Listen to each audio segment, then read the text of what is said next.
इस मूवी की कहानी की शुरुआत एक ऐसे बेहद सुनसान, खामोश और भयानक रेगिस्तान के सन्नाटे से होती है, जहां मीलों दूर दूर तक किसी इंसान या बस्ती का कोई नामो निशान तक नजर नहीं आता। यहाँ रास्ता भटकने से भी ज्यादा खतरनाक बात किसी अनजान और बुरे इंसान की नजर में आ जाना होता है। इसी गहरी और डरावनी बात से पूरी तरह बेखबर हमारी कहानी का मुख्य किरदार निक अपनी खूबसूरत पत्नी लोरा के साथ इस खामोश और लंबे रास्ते पर एक बहुत ही सुकून भरी रोड ट्रिप पर निकला हुआ है। निक बहुत ही आराम से अपनी शानदार कार चला रहा होता है। वह दोनों अपने इस खूबसूरत सफर को एंजॉय कर रहे थे। कार के अंदर हल्का म्यूजिक बज रहा था और बाहर रेगिस्तान की तेज धूप चमक रही थी। लेकिन सफर के दौरान निक सिर्फ एक पल के लिए अपना ध्यान भटकाता है। वह लोरा से कुछ बात करने के लिए उसकी तरफ मुड़ता है और इसी एक पल की छोटी सी चूक उनके लिए एक बहुत बड़ा खौफनाक पैगाम लाने वाली होती है। तभी अचानक सामने से एक बहुत ही भारी और पुराना पिकअप ट्रक गलत दिशा से यानी सीधा उनकी लेन में बहुत तेजी से चला आ रहा होता है। निक के पसीने छूट जाते हैं, उसकी धड़कन बहुत तेज हो जाती है और वह अपनी जान बचाने के लिए फौरन अपनी कार का स्टीयरिंग झटके से एक तरफ घुमाता है। उसकी फुर्ती और किस्मत की वजह से उनकी कार एक बहुत ही बड़ी टक्कर से बिल्कुल बाल बाल बच जाती है। वह पिकअप ट्रक ब्रेक मारते हुए वहीं सड़क पर रुक जाता है। निक की सांसें तेज चल रही होती हैं, लेकिन क्योंकि कोई हादसा नहीं हुआ था इसलिए निक बिना कोई फालतू झगड़ा किए अपनी कार को बहुत ही शांति से आगे बढ़ा लेता है। उसे लगता है कि बात यहीं खत्म हो गई, पर उसे बिल्कुल भी अंदाजा नहीं था कि उसकी जिंदगी का सबसे भयानक और डरावना सपना तो बस अब शुरू ही होने वाला था। कुछ मीलों का लंबा सफर तय करने के बाद जब वो दोनों बहुत ज्यादा थक जाते हैं तो वह एक पुराने फ्यूल स्टेशन पर अपनी कार में फ्यूल डलवाने और थोड़ा आराम करने के लिए रुकते हैं। वहां की गर्मी बहुत भयानक और झुलसा देने वाली थी। तभी निक की नजर अचानक उसी पुराने और गंदे पिकअप ट्रक पर पड़ती है जिससे अभी अभी उनका खतरनाक हादसा होने वाला था। उस ट्रक का ड्राइवर, जिसका नाम अर्ल है, उसके बहुत लंबे और गंदे बाल हैं और वह दिखने में काफी अजीब और खौफनाक लग रहा था। अर्ल अपनी बुरी नजरों से निक को घूरता है और उसके पास आकर उसकी लापरवाही पर उसे बहुत ही तीखे और कड़े ताने मारने लगता है। निक अंदर से जानता है कि उस वक्त ध्यान भटकाने में थोड़ी गलती उसकी भी थी, इसलिए वह बात को बढ़ाने और झगड़ा करने के बजाय तुरंत अर्ल से माफी मांग लेता है। निक एक मॉडर्न इंसान की तरह किसी अनजान और वीरान जगह पर बेवजह की दुश्मनी मोल नहीं लेना चाहता था, खासकर तब जब उसकी पत्नी उसके साथ हो। अर्ल भी अजीब सी हंसी हंसते हुए वहां से चला जाता है। इसके बाद निक और लोरा वहां से राहत की सांस लेकर अपनी कार में बैठकर निकल जाते हैं। लेकिन उनका बुरा वक्त एक काली परछाई की तरह उनके पीछे पीछे चल रहा था। अभी वह उस फ्यूल स्टेशन से कुछ ही मील दूर आगे गए होंगे कि अचानक उनकी कार का इंजन अजीब सी आवाज करने लगता है और पूरी तरह बंद हो जाता है। कार बीच सड़क पर झटके से रुक जाती है। गर्मी बहुत ज्यादा थी और कार का एसी भी बंद हो चुका था। निक तुरंत अपना फोन निकालता है ताकि वह किसी मैकेनिक या पुलिस को कॉल कर सके, लेकिन इस सुनसान इलाके में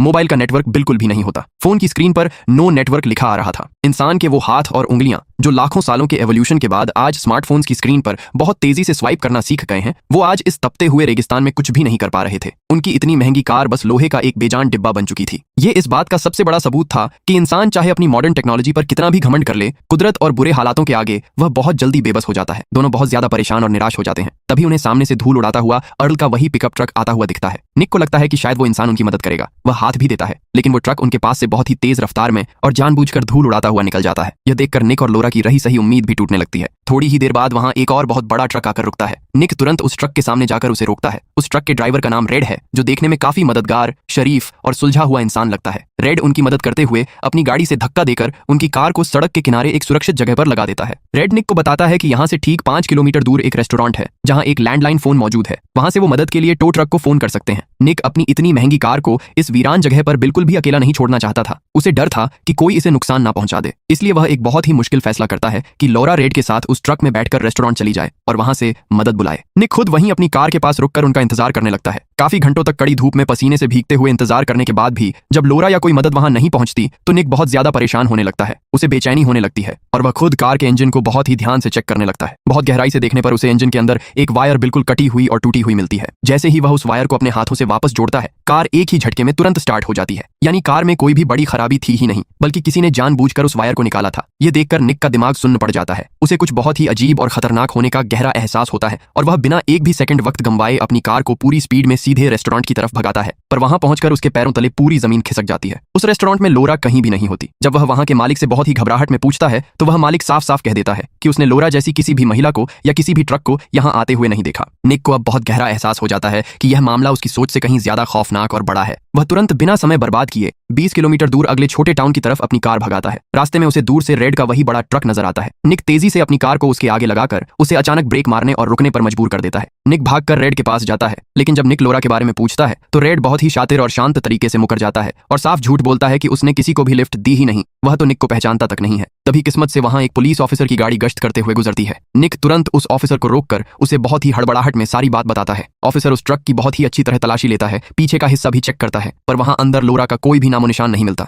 रेड बहुत ही सफाई से कहता है कि निक शायद धूप की वजह से परेशान है और किसी दूसरे ट्रक से कंफ्यूज हो रहा है। ऑफिसर निक को समझाता है कि वह ऐसे किसी को पकड़ नहीं सकते और उसे अगले पुलिस स्टेशन में जाकर बाकायदा मिसिंग रिपोर्ट दर्ज कराने को कहता है। स्टेशन पहुंचकर निक अंदर का नजारा देखता है तो उसके पसीने छूट जाते हैं। वहां की दीवारें बहुत सारे लापता लोगों की खौफनाक तस्वीरों से भरी हुई हैं। वह समझ जाता है कि इस इलाके में कुछ बहुत ही भयानक और गहरी साजिश चल रही है और यहाँ की पुलिस भी कुछ खास मदद नहीं कर पाएगी क्योंकि वह खुद इन मामलों से परेशान है। निक हार न मानते हुए वापस उसी रेस्टोरेंट में आता है। वहां अल नाम का एक टोपी वाला अजीब सा आदमी निक के पास आता है और बहुत ही चुपके से उसे बताता है कि उसने लोरा को एक ट्रक से उतरकर दूसरे ट्रक में जाते हुए देखा था और वो लोग बहुत ही खतरनाक लग रहे थे। अल निक को वह दिशा भी बता देता है जिस तरफ वो गए थे, लेकिन अपनी जान के डर से वह निक के साथ पुलिस के पास जाने से साफ मना कर देता है। निक बिना डरे अपनी पत्नी को बचाने के लिए अकेले ही उस बताए हुए रास्ते पर अपनी कार से निकल पड़ता है। कुछ दूर जाने पर उसे रास्ता पत्थरों से बंद मिलता है। तभी अचानक अर्ल अपने पिकअप ट्रक से तेजी से आकर निक का रास्ता बहुत ही बुरी तरह रोक लेता है और अपने हाथों में एक बहुत ही खतरनाक हथियार लेकर उसकी तरफ मारने के इरादे से बढ़ने लगता है। अपनी जान बचाने के लिए निक अपनी कार को बहुत तेजी से रिवर्स गियर में डालता है और पीछे भगाता है। इसके बाद सड़क पर एक बहुत ही भयानक चेस शुरू होती है।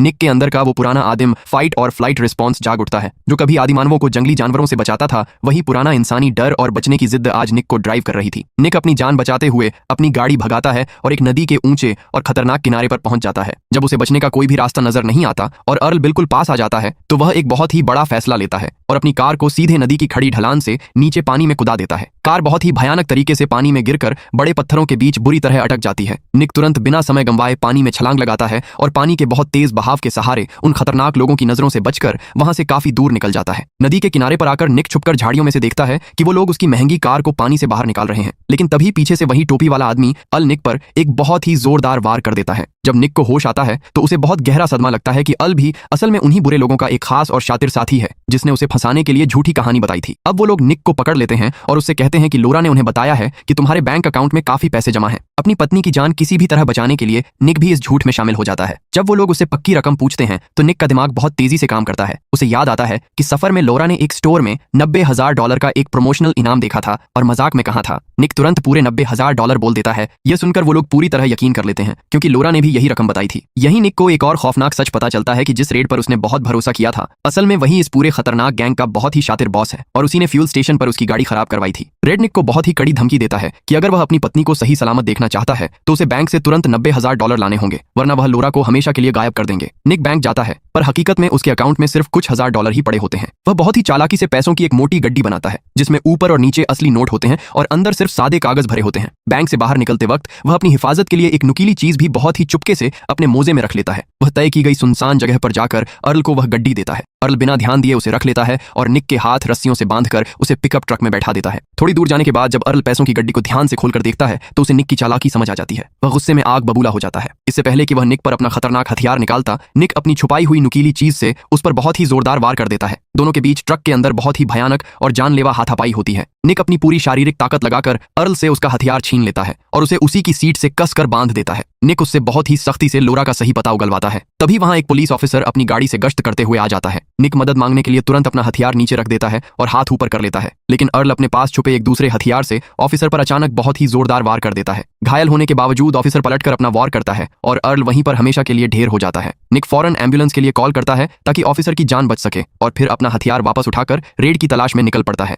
रास्ते में एक सर्विस एरिया में निक को रेड का ट्रक नजर आ जाता है। निक सीधे हमला करने की बजाय बहुत ही चुपचाप और चालाकी से उसके ट्रक के नीचे लटक जाता है। रेड पूरी रात ट्रक चलाकर अपने घर पहुंचता है और फिर सुबह होने पर ट्रक को पास के एक बहुत ही बड़े वेयरहाउस में ले जाता है। निक छुपते छुपाते वेयरहाउस की छत पर चढ़ जाता है। वहां से वह नीचे देखता है कि अल, बिल्ली और रेड मिलकर लोरा को एक खुफिया और अंधेरे तहखाने में बंद कर रहे हैं। तभी लोरा की नजर ऊपर छिपे निक पर पड़ जाती है और उसकी डरी हुई आंखों में एक नई उम्मीद जाग जाती है कि उसका पति उसे बचाने आ गया है। उन लोगों के वहां से बाहर नाश्ता करने जाते ही निक नीचे उतरता है, पर तहखाने का भारी ताला नहीं खुलता। चाबी हासिल करने के लिए निक सीधा रेड के घर में पीछे के रास्ते से चुपचाप घुस जाता है। वह रेड की पत्नी को उसके पति की सारी घिनौनी सच्चाई बता देता है कि वह मासूम लोगों को लूटता है। तभी रेड का छोटा बच्चा एक हथियार लेकर वहां आ जाता है। निक उस बच्चे को बहुत ही प्यार से समझाता है, लेकिन रेड की पत्नी के कुछ बोलने पर निक को खतरे का गहरा एहसास होता है। वह बच्चे के हाथ से हथियार की दिशा तुरंत ऊपर कर देता है, जिससे अचानक चली गोली सीधे बिल्ली को जाकर लगती है। इसी भारी अफरा तफरी का फायदा उठाकर अल वहां से भाग निकलता है। निक तुरंत रेड और उसके परिवार को अपने काबू में करता है। वह रेड की पत्नी से चाबी लेकर अपनी पत्नी लोरा को तहखाने से आजाद करता है और फिर उन सभी को उसी तहखाने में बंद कर देता है ताकि वो बाहर ना आ सकें और कोई और चाल ना चल सके। अब निक और लोरा को किसी भी तरह वहां से भागना होता है। वो बाहर खड़ी एक कार की चाबी ढूंढने लगते हैं। काफी मशक्कत के बाद उन्हें एक बड़े कंटेनर में चाबी मिल जाती है। तभी अल एक बहुत भारी ट्रक लेकर उन पर जानलेवा हमला कर देता है। निक बड़ी फुर्ती से कार स्टार्ट करता है और वहां से बहुत तेजी से निकल जाता है, लेकिन ऑल एक लाल कार लेकर उनका पीछा करने लगता है और उन पर लगातार लगातार वार करता है। इसी बीच बिल्ली भी अपनी कार से उनका पीछा करने पहुंच जाता है। निक चालाकी दिखाते हुए अपनी कार से लाल कार को जोरदार टक्कर मारता है,